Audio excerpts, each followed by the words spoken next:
just got done watching SpiderMan No Way Home. Man, oh man, the emotions are woo. What's up, y'all? Welcome to Real Squad. This is gonna be my non-spoiler review of Spider-Man No Way Home. It's gonna be hard to do this. This is gonna be my non-spoiler review. In my spoiler review, I'll probably be doing with my man Callie tomorrow. So yeah, look out for that. But man, shoot, where do I start, guys? Spider-Man No Way Home. We finally made it. We here. First initial thoughts. It's good. Go see it. It's good. Just let me get that out the way. It is good. Go see it. Okay.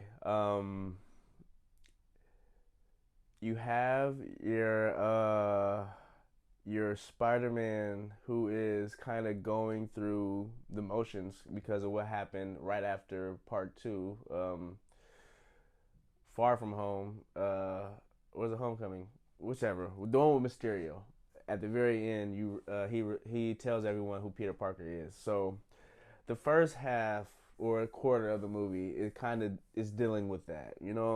Peter is dealing with like what it's like to have all his classmates know who he is, the police, the neighborhood, because he stays in and people know him as Peter. You know what I'm saying? So you got his neighbors knocking on his door like, bro, what's up? That's really you. So I really thought that was interesting. How they came about that dynamic and how since um, MJ is close and Ned is close to him, they also are getting like they're getting like the aftermath of this, so they are getting a lot of attention or unwanted attention as well. And I like how they did it because at first I thought it was gonna be like kind of like annoying, like man they keep finding them, but it's more like they make it more comical, and it's like you know what, we're not gonna be able to just like hide from everybody, obviously, you know what I'm saying. So it was the way it was done. I liked it. I liked how he had to maneuver and get through people, and you got all these people saying that they know him now in school. So it's just crazy. I thought that was an interesting aspect. Doctor Strange in here. What you get from the trailer is pretty much what you get from Doctor Strange. It is a little bit of some bait and switch here and there, but yeah, it was cool. I like Doctor Strange in this. He wasn't in it as much as I probably thought he was going to be in it. And the way they handled him as far as not being in the movie the entire time was pretty smart as far as how they did that. That was cool. I mean, you know what I'm saying? Can't have the Sorcerer Supreme running throughout the whole movie, you know what I'm saying? Um, the villains. So obviously from the trailer, we got Green Goblin. Jamie Foxx returns as Electro, and Albert Molina is back as Doctor Octopus. And oh yeah, and the Lizard is there, and Sandman.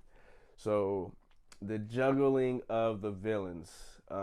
Obviously, some villains are gonna have more screen times than others, but I feel like the way it was done was still very well. I didn't feel like somebody got like the short end of the stick. I feel like everybody got a decent amount of time to have their piece said or have an interesting scene. It wasn't like, oh man, I wish I would have had a little bit more of him or him. Like, nah, everybody.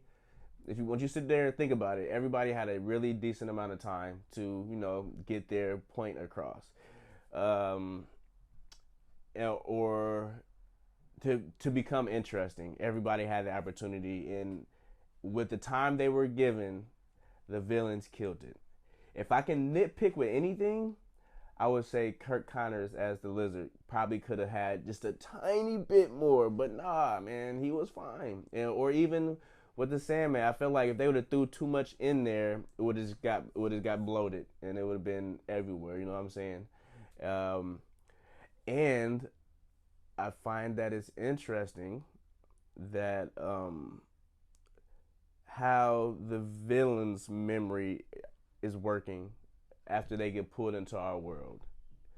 And I love how our the Tom Holland universe is its own universe, right? As far as what we know with the Avengers and everything, we'll call that the Tom universe. But like say with the Doctor Octopus and Green Goblin, they're technically, from the same universe. So them knowing each other wouldn't be crazy. So it was interesting to see the villains interact with each other, the ones that are from their respective universes. So the ones that knew who they were, or they were from the same universe, they spoke to each other. And I thought that was interesting how they did that, because we love to see that. I love to see that.